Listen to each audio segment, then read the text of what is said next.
Hello guys, welcome back. In this video I am going to show you how to use Android Viewpager 2 library.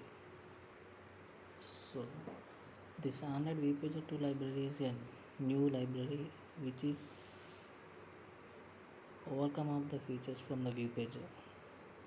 So here I am showing that Viewpager with the horizontal sliding.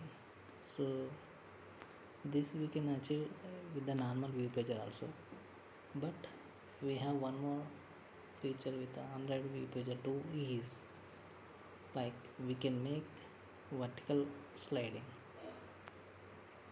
So this feature is not available in normal Android Viewpager, but in Android Viewpager 2 we have that one.